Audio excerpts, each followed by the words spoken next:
Hello.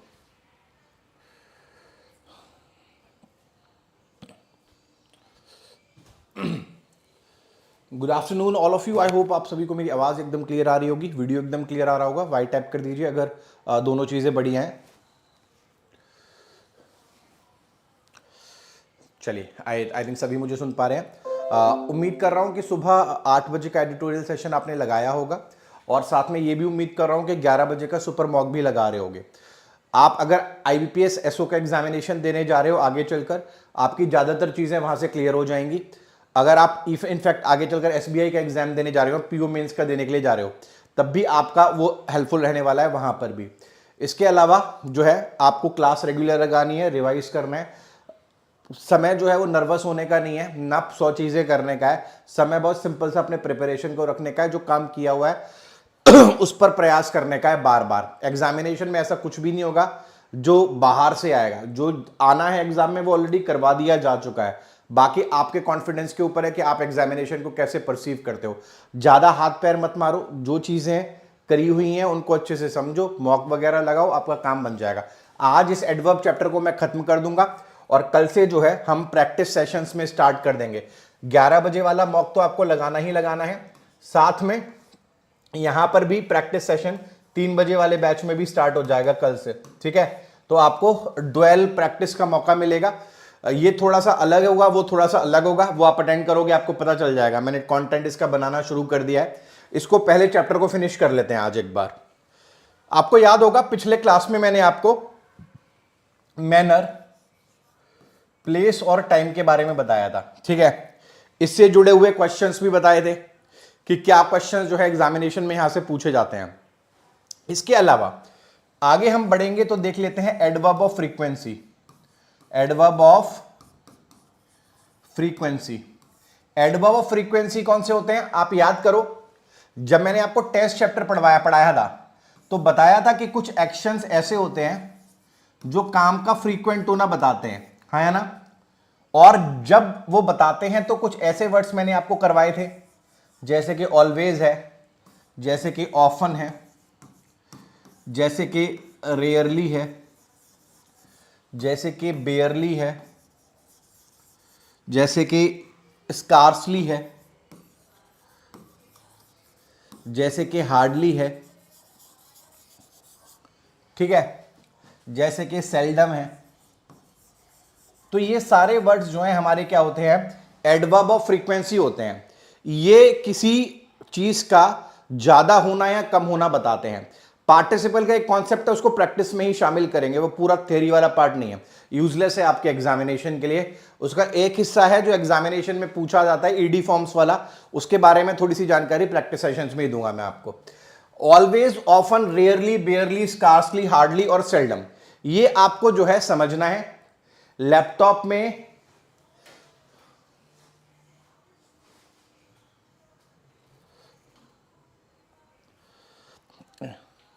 Hello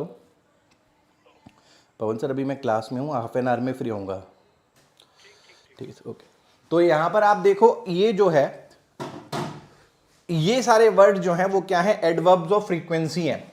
always हो गया, often हो गया, रेयरली हो गया, बेयरली, स्कार्सली, हार्डली और सेल्डम। ठीक है, आपको यहां से एक ही सवाल देखने के लिए मिलता है, इनफैक्ट दो तरीके के सवाल देखने के लिए मिलते हैं।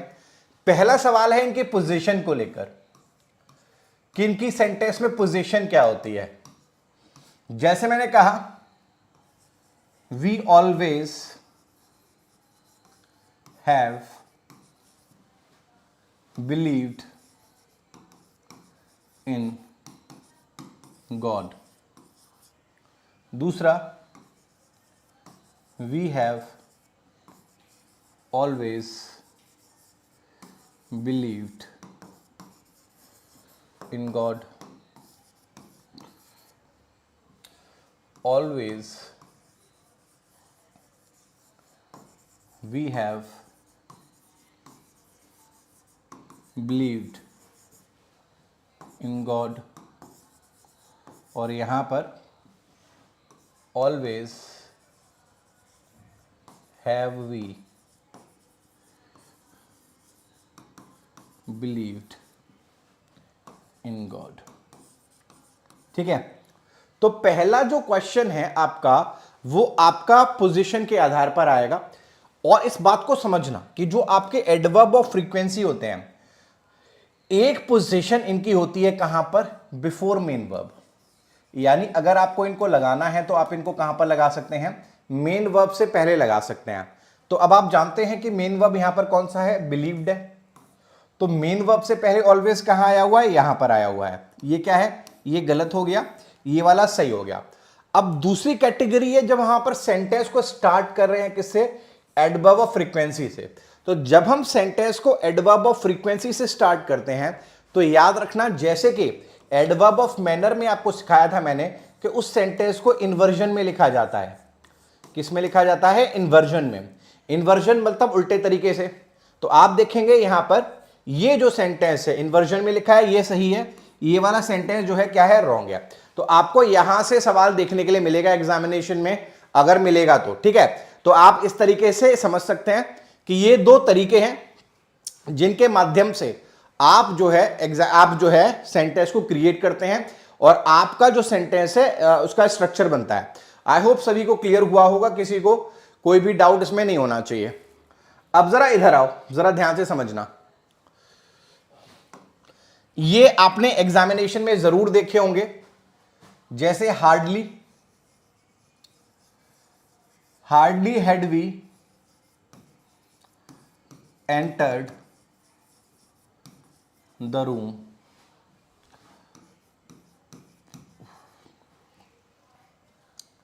Then they started to talk। ठीक है, scarcely had we asked for help, then they denied, they refused। No sooner did we understand the concept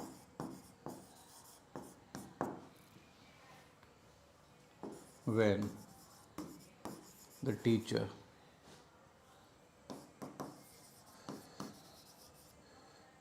asked। ठीक है, ये तीनों कैटेगरी ऑफ क्वेश्चंस आपने बहुत बार देखे होंगे, एग्जाम में बार बार आते हैं। आपको क्या समझना है, आपको ये समझना है कि जब आप हार्डली से और स्कार्सली से सेंटेंस को स्टार्ट करते हैं तो देखो इन्वर्जन में लिखा हुआ है ये। आपको याद रखना है कि जो पेयर ऑफ कंजंक्शन आप यूज कर रहे हैं वो pair of conjunction frequency time के बारे में होती है। तो टाइम वाला कंजंक्शन व्हेन होता है, तो आप यहां पर क्या लगाएंगे, व्हेन का इस्तेमाल करेंगे। उसी तरह से देन का भी इस्तेमाल, यहां पर भी स्कार्सली के साथ भी आप व्हेन का इस्तेमाल करेंगे, ना कि आप देन का इस्तेमाल करेंगे। क्लियर है। ये जो देन है कहां यूज होता है, तब यूज होता है जब हम कंपैरिजन कर रहे होते हैं। यहां कोई कंपैरिजन हो रही रहा यहां पर, लेकिन आप तीसरे सेंटेंस में आओगे तो आप देखोगे कि यहां पर कंपैरेटिव डिग्री लगी हुई है। अगर कंपैरेटिव डिग्री लगी हुई है तो इसका मतलब है यहां कंपैरिजन हो रहा है।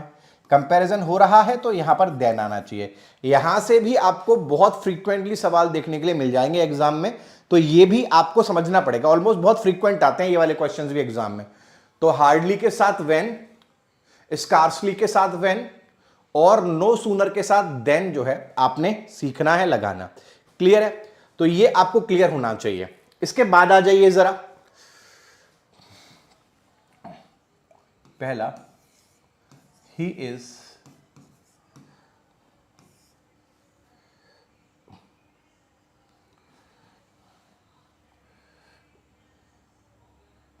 इंटेलिजेंट लिख देता हूं।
यहां पर आप जब ये 4 सेंटेंसेस देखेंगे तो इन 4 सेंटेंसेस में जो वर्ड्स इस्तेमाल होते हैं वो आपको एग्जाम में बार बार देखने के लिए मिलते हैं।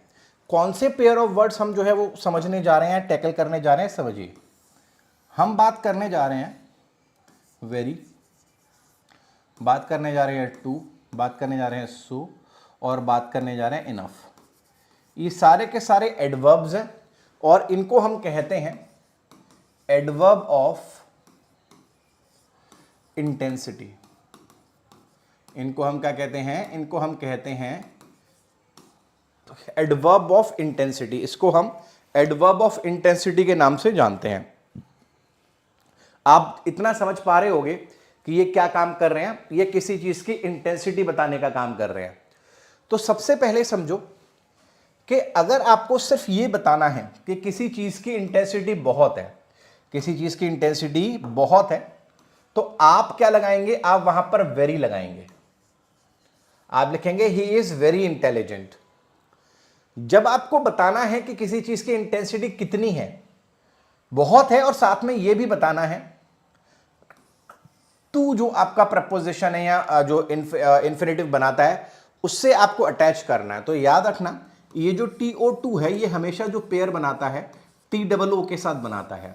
तो यहां पर आप टू देख रहे हैं तो यहां पर आपको TOO लिखना पड़ेगा। ये टू इंडिकेशन है कि यहां पर TOO आएगा। उसी तरह से आप देखेंगे he is dash intelligent that no one can trick him, कि उसे कोई बेवकूफ नहीं बना सकता। जब आप दैट का पेयर देखते हैं तो इस बात को समझिएगा, पेयर जो है सो का जो है दैट के साथ बनेगा। आप लिखेंगे he is so intelligent that no one can trick him. तो ये याद रखना, सो का पेयरिंग किसके साथ होता है? दैट के साथ होता है।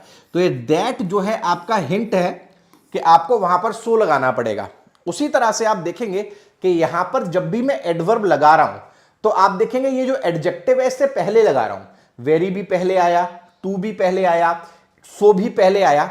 लेकिन अगर आप चौथे ऑप्शन में जाएंगे और आप देखेंगे तो आपको पता चलेगा यहां पर मुझे जो एडवर्ब है वो बाद में लगाना है। तो याद रखें, बाद में अगर कभी आपको एडवर्ब लगाना पड़े, यानी एडजेक्टिव पहले आए और एडवर्ब बाद में आए, तो उस केस में बाद में आने वाला एडवर्ब सिर्फ एक होता है और वो एडवर्ब होता है इनफ। ठीक है, बाद में सिर्फ और सिर्फ क्या आ सकता है? इनफ एडवर्ब जो है वही आ सकता है और कोई एडवर्ब नहीं आ सकता। आई होप आप सभी को क्लियर हुआ होगा। क्लियर है तो एक बार CL टाइप करके दो मुझे।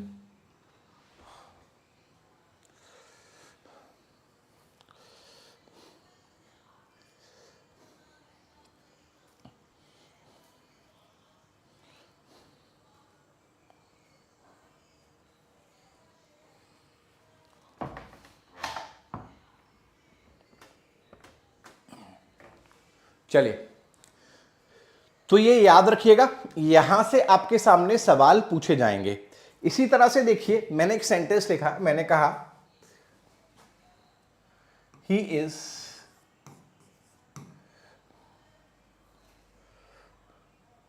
Fairlie talented. He is fairly talented. मैंने यहां पर लिखा he is fairly corrupted. He is fairly talented, यहां क्या लिखा? He is fairly corrupted. ये सवाल भी एग्जामिनेशन में आपको देखने के लिए मिल जाता है। आपको क्या समझना है और क्या ध्यान देना है कि जो आपका फेयरली वर्ड है ये हमेशा पॉजिटिव यूज होता है, मतलब पॉजिटिवली यूज होता है। जैसे आपने देखा होगा ना, गुड वर्ड होता है, वैसे ही वर्ड फेयर भी होता है। फेयर का मतलब ये अच्छा होता है। तो अच्छी चीजें तो पॉजिटिव चीजें ही होती हैं। तो हमेशा याद रखना कि जो फेयरली वर्ड है ये हमेशा पॉजिटिव क्वालिटीज के साथ लगता है। तो देखो, टैलेंटेड होना पॉजिटिव क्वालिटी है, तो यहां पर तो ये फेयरली सही है, लेकिन करप्ट होना पॉजिटिव क्वालिटी नहीं है। करप्ट होना कैसी क्वालिटी है? नेगेटिव क्वालिटी है। तो यहां पर आप फेयरली ना यूज करके यहां पर आप लिखेंगे he is rather corrupt, sorry corrupted नहीं, ही इज रादर करप्ट लिखेंगे। क्या लिखेंगे? He is rather corrupt. तो नेगेटिव एट्रीब्यूट्स के साथ आप क्या करते हैं? आप रादर यूज करते हैं, और पॉजिटिव एट्रीब्यूट्स के साथ आप फेयरली जो है वो वर्ड यूज करते हैं। आई होप क्लियर होगा। क्लियर है तो एक बार CL टाइप करिए।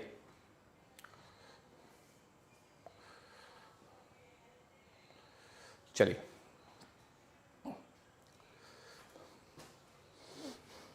इसके बाद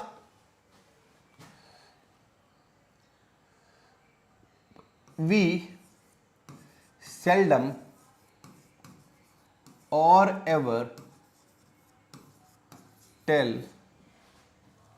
lies.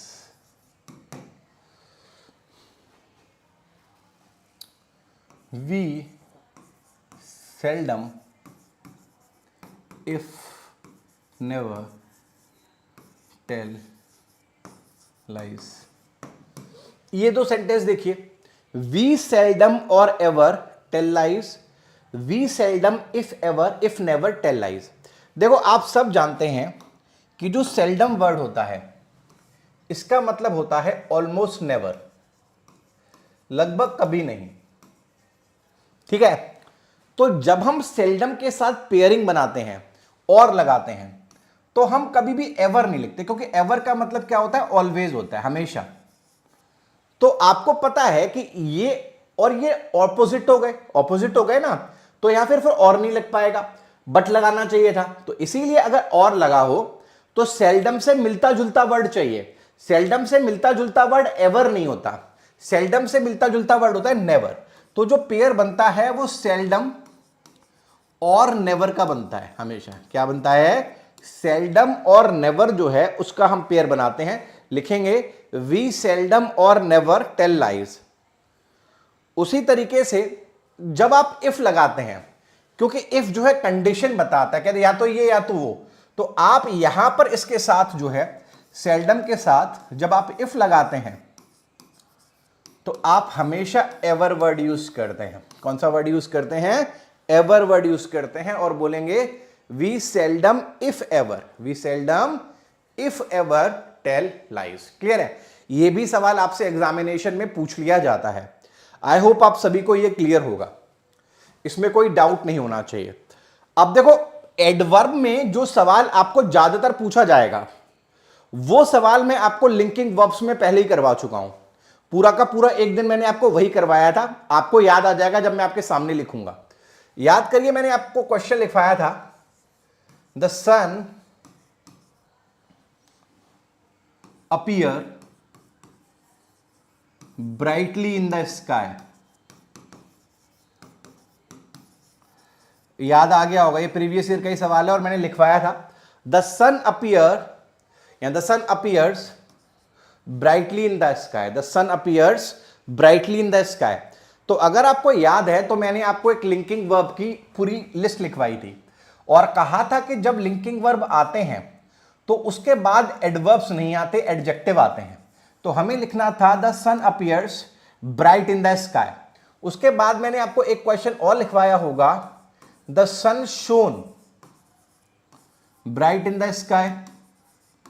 तो मैंने आपको यह बताया था कि जब आप लिंकिंग वर्ब नहीं लगाते हैं तो आप क्या लगाते हैं, आप आगे एडवर्ब लगाते हैं, the sun shone brightly in the sky. ठीक है, ये सब आपको याद होना चाहिए, पूरा एक दिन इसी पर लगाया था हम लोगों ने।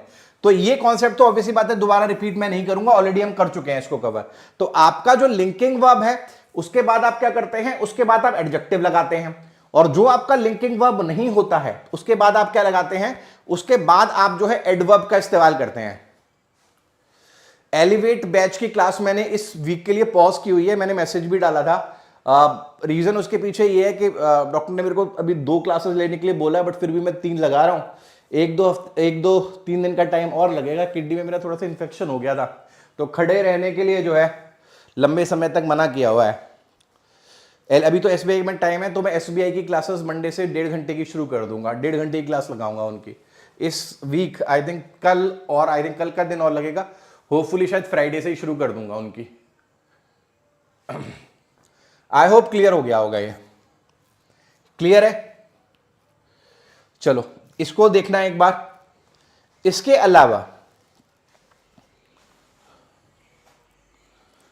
अलावा हम ये कर चुके हैं, वो कर चुके, 2 कर चुके, 3 कर चुके। कौन से हिस्से हैं जो एग्जाम में रहते हैं,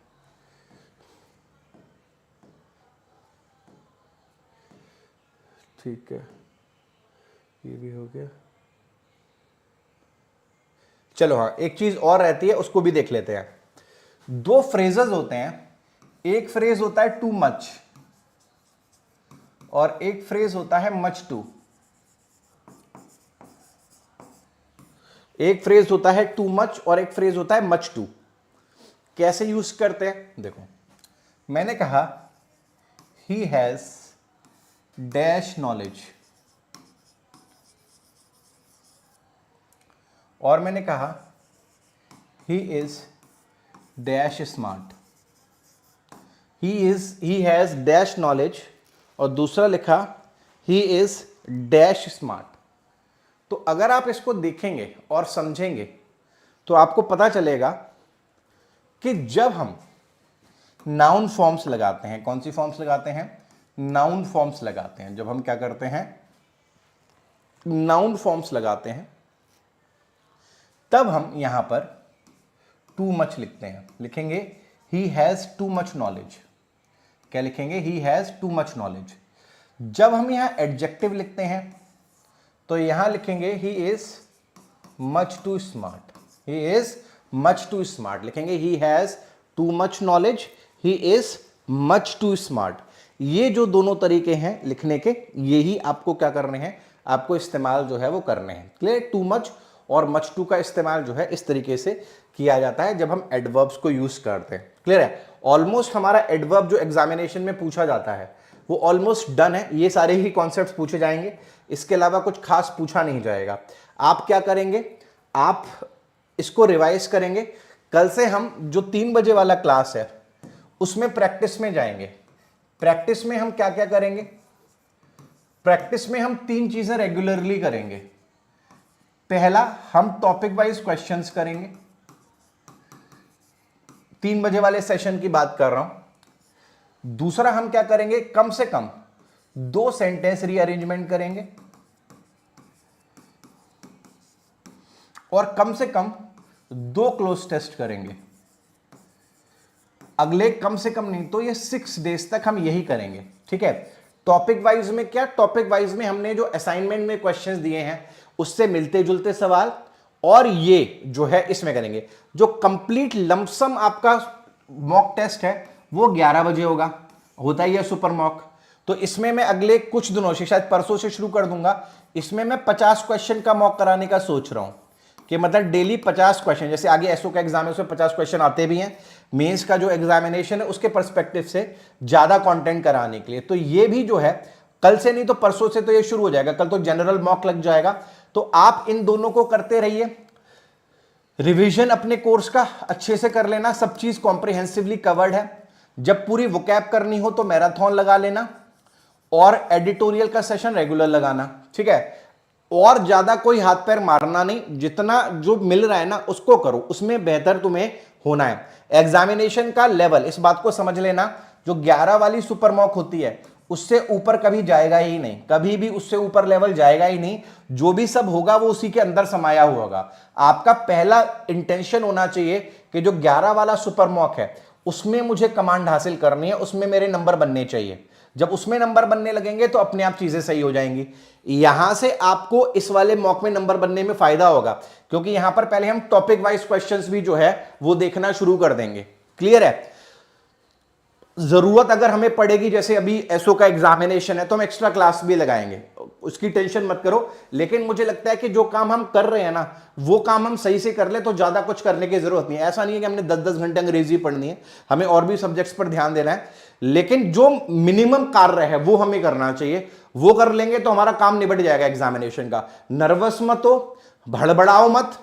पढ़ाई अगर नहीं भी किया उतने अच्छे से तो भी आप कोशिश करो अपने एंड से कि जो चीजें पूरी हो चुकी हैं कम से कम उन पर तो कमांड बनाओ। जो चीजें लाइव चल रही हैं, एडिटोरियल चल रहा है, मॉक चल रहा है, उस पर कमांड बनाओ, तब जाके जो है एग्जामिनेशन बेहतर होगा। कोशिश करना कल से 3 बजे वाली क्लास लाइव लगा पाओ, तो क्या होगा ना, तो थोड़ा फायदा आपको यहां पर देखने के लिए मिल जाएगा। ठीक है? चलिए, पढ़ते रहिएगा, मेहनत करते रहिए। और कुछ जो 2-4 कॉन्सेप्ट्स हैं जो छोटे मोटे हैं वो प्रैक्टिस के साथ ही कंप्लीट होंगे।